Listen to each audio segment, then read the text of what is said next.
नमस्कार दोस्तों, इस चैनल में आपका स्वागत है। आइए इस वीडियो में हम लोग समझते हैं class 10th exercise 8.1 question number 38-39 by step समझेंगे। आपको त्रिकोणमिति नहीं आता है, आपको बिल्कुल समझ में नहीं आता है, कोई बात नहीं। इस चैनल को आप सब्सक्राइब कर लीजिए और इस वीडियो को आप लाइक कर दीजिए। आपको मैं त्रिकोणमिति सिखाकर छोड़ूंगा। आइए हम चलते हैं बोर्ड पर। सबसे पहले यहाँ पर देखिए क्वेश्चन नंबर 38 है। यदि साइन थीटा बराबर m बटे में रूट में m square plus n square, तो सिद्ध करें कि m sine theta plus n cos theta बराबर रूट में m square plus n square. सबसे पहले आप इस प्रकार से समकोण त्रिभुज बना लेंगे, ठीक है। अब यहाँ पर देखिए, यहाँ पर एंगल आपका थीटा है, तो आप यहाँ पर एंगल क्या लगाएंगे, यहाँ पर आप एंगल लगा देंगे थीटा। जब यहाँ पर एंगल थीटा लगाएंगे, इसके अनुसार ये क्या होगा बताइए। ये आपका भुजा लंब होगा यानी P, ये आपका आधार होगा मतलब B, और ये आपका H होगा मतलब आपका कर्ण होगा, ठीक है। सबसे पहले यहाँ पर आप लिख लेंगे साइन थीटा बराबर m बटे में रूट में m square plus n square. बताइए साइन थीटा बराबर क्या होता है, लंब बटे में कर्ण। m आपका लंब हो जाएगा, रूट में m square plus n square कर्ण हो जाएगा। तो यहाँ पर आप सबसे पहले यहाँ पर लिख लेंगे P बराबर m और H बराबर रूट में m square plus n square. इसको आप इस फिगर में यहाँ पर दिखा देंगे। आपका P कितना है, m है, तो यहाँ पर लिख दीजिए m, और यहाँ पर H कितना है, रूट में m square plus n square, ठीक है। अब यहाँ पर देखेंगे आपका B भुजा नहीं दिया है, आप B भुजा निकालेंगे, कैसे निकलेगा बोलिए। B मतलब आधार, तो यहाँ पर निकालिए B बराबर फॉर्मूला क्या होता है, रूट में H का स्क्वायर माइनस P का स्क्वायर। बताइए यहाँ पर H का मान कितना है, रूट में m square plus n square है। तो सबसे पहले इस रूट को थोड़ा बड़ा बनाइए। यहाँ पर रूट में m square plus n square, इसका आप स्क्वायर करिए, माइनस P का स्क्वायर। P कितना है, m है, यानी m का स्क्वायर। यहाँ पर इसको यदि आप स्क्वायर करेंगे तो आपको हम बताए हैं, कोई भी यदि संख्या या तो चर हो या अचर हो, यदि वो रूट में है, चर का मतलब वेरिएबल और अचर का मतलब कांस्टेंट, ठीक है। यदि वो रूट में है, यदि आप उसका स्क्वायर करते हैं तो रूट क्या होता है, रूट खत्म हो जाता है, रूट हट जाता है, ठीक है। तो यहाँ पर आपका रूट यहाँ पर हट जाएगा, यानी कितना बच जाएगा बताइए, m square plus n square, अब minus m square plus m square खत्म। बताइए कितना आ जाएगा, रूट में n स्क्वायर का वर्गमूल कितना होगा, n हो जाएगा, यानी b बराबर आपका कितना आ गया, n आ गया। आप यहाँ पर दिखा देंगे b बराबर n। उसके बाद यहाँ पर देखिए, यहाँ पर देखेंगे, यहाँ पर दिया है सिद्ध करें कि m sine theta plus n cos theta बराबर रूट में m square plus n square. तो सबसे पहले यहाँ पर साइन थीटा का आप मान निकालेंगे, साइन थीटा बराबर लंब बटा में कर्ण, लंब आपका m हो जाएगा, कर्ण आपका रूट में m square plus n square हो जाएगा, यानी m बटा में रूट में m square plus n square. फिर कॉमा कॉस थीटा का मान निकाल दीजिए। तो कॉस थीटा और आधार बटा कर्ण, आधार क्या हो जाएगा n, और कर्ण हो जाएगा रूट में m square plus n square, यानी n बटे में m square plus n square, ठीक है।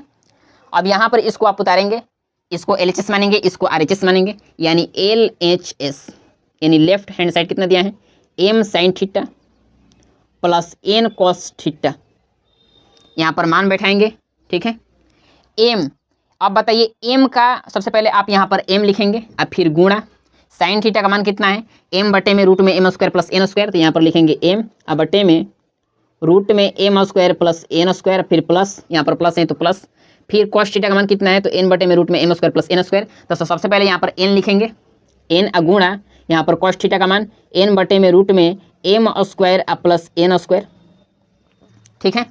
अब यहाँ पर इसको यदि सॉल्व आप करेंगे यहाँ पर, तो बताइए कितना आएगा, m से m में गुणा करेंगे आपका आएगा m स्क्वायर, बटा में m square plus n square, plus n से n में गुणा करेंगे आपका आएगा n स्क्वायर, बटा में m square plus n square. अब बताइए दोनों का यदि आप एलसीएम लेंगे कितना आएगा बताइए, दोनों का यदि आप यहाँ इसका और इसका एलसीएम लेंगे तो इसका एलसीएम यही आएगा, यानी रूट में m square plus n square. इससे आप इसमें भाग देंगे, एक बार में कटेगा, एक से आप m स्क्वायर में गुणा करेंगे, यानी आ जाएगा आपका m स्क्वायर, प्लस इससे इसमें भाग देंगे, एक बार में कटेगा, और एक से आप n स्क्वायर में गुणा करेंगे, कितना आएगा, n स्क्वायर आपका आ जाएगा। अब बताइए कितना आएगा ये। अब आप यहाँ पर बताइए m square plus n square को, जैसे मान लीजिए यहाँ पर 2 है, 2 को आप रूट 2 गुणे रूट 2 आप लिख सकते हैं ना, उसी प्रकार से इसको आप रूट के फॉर्म में यहाँ पर कैसे लिखेंगे, देखिए यहाँ पर एक बार रूट में m square plus n square, फिर ब्रैकेट, और फिर एक बार और रूट में m square plus n square, फिर ब्रैकेट बंद, और फिर बट्टे में जो दिया है m square plus n square.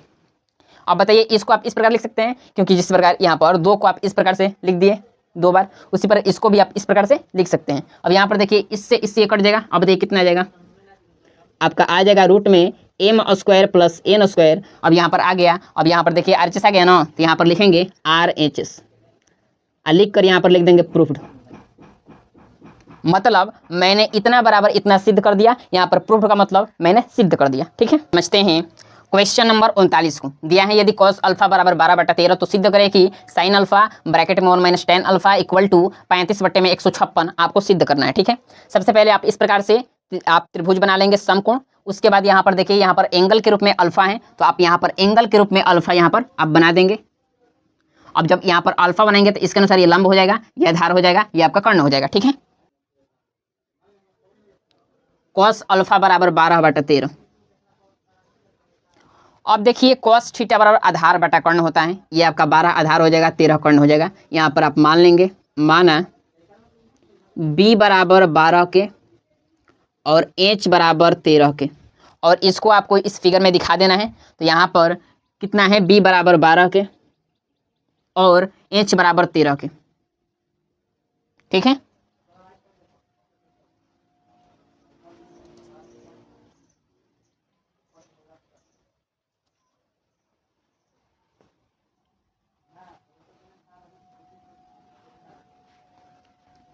अब यहाँ पर देखेंगे, यहाँ पर P का आपको मान निकालना है। तो P का मान बताइए कैसे निकलेगा। यहाँ पर P बराबर फॉर्मूला क्या होता है, रूट में h का स्क्वायर माइनस b का स्क्वायर। अब बताइए h का मान कितना है, h का मान आपका 13 के हैं यानी 13k का स्क्वायर, b का मान 12 के हैं यानी 12k का स्क्वायर। अब इसका यदि स्क्वायर आप करेंगे, बताइए कितना आएगा। 13 का स्क्वायर करेंगे 169, k का हो जाएगा k स्क्वायर माइनस 12 का 144, k का हो जाएगा k स्क्वायर। 169 में से 144 घटाएंगे कितना आएगा, 25 आ जाएगा, k का k स्क्वायर। अब यहाँ पर 25 का वर्गमूल 5 k स्क्वायर का k हो जाएगा, यानी p बराबर आपका कितना आ जाएगा, p बराबर आपका आ जाएगा 5k। यहाँ पर आप दिखा देंगे 5k। ठीक है, अब यहाँ पर देखिए, ये आपका साइन अल्फा और tan अल्फा का पहले आप मान निकालेंगे। तो यहाँ पर मान निकालिए साइन अल्फा का मान सबसे पहले। यहाँ पर साइन अल्फा, साइन बराबर क्या होता है, लंब बटे में कर्ण होता है। लंब क्या है 5 के, कर्ण क्या है 13 के, k से k कटा देंगे कितना आ जाएगा 5/13। ये आपका आ गया साइन अल्फा का मान। दूसरा निकाल दीजिए tan अल्फा का मान। tan बराबर क्या होता है, लंब बटे में आधार, लंब क्या है 5 के, आधार क्या है 12 के, यानी 5k बटा में 12 के, k से k कटा देंगे कितना आ जाएगा 5/12। ठीक है, अब यहाँ पर देखिए, इसको सबसे पहले आप LHS मान लेंगे। LHS कितना दिया है, sine alpha into 1 - tan alpha. ठीक है, अब यहाँ पर देखिए साइन अल्फा का मान कितना है 5/13, तो 5/13 इंटू 1 अब देखिए 1 को आप 1/1 लिख सकते हैं ना। ठीक है, और tan अल्फा का मान 5/12, तो यहाँ पर लिखिए 5/12। इसको आप 5/13 ऐसे ही लिखिए, और फिर ब्रैकेट, इसका आप 1 और 12 का एलसीएम लेंगे, आपका कितना आएगा 12 आएगा। 1 से 12 में भाग देंगे, 12 बार में जाएगा, और 12 से 1 में गुणा करेंगे कितना होगा 12, माइनस 12 से 12 में भाग देंगे, 1 बार में कटेगा, 1 से 5 में गुणा करेंगे कितना आएगा 5, ब्रैकेट बंद। अब बताइए कितना आएगा 5/13, पहले सही है गुणा, 12 में से 5 जाएगा 7 और बटा में 12। अब बताइए कितना आएगा 5 × 7 = 35 और बटे में 156। 13 गुणे यदि आप 12 करेंगे कितना आएगा 156 आएगा। ठीक है, यानी 35 बटे में 156। यहाँ पर इतना आ गया RHS, यहाँ पर लिख देंगे RHS प्रूफ्ड। मतलब मैंने इतना बराबर इतना सिद्ध कर दिया। यहाँ पर प्रूफ्ड लिखने का मतलब क्या है, मतलब मैंने सिद्ध कर दिया, इतना बराबर इतना मैंने सिद्ध कर दिया। ठीक है, तो दोस्तों आशा करता हूँ कि यह वीडियो आपको बहुत अच्छा लगा होगा। यदि पहली बार इस चैनल पर आए हैं तो इसे सब्सक्राइब जरूर कर लीजिएगा, और यदि यह वीडियो आपको पसंद आया हो तो इसे एक लाइक तो जरूर कीजिएगा। तो मिलते हैं आपसे हम फिर नेक्स्ट वीडियो में। Thank you so much, all the best, जय हिंद।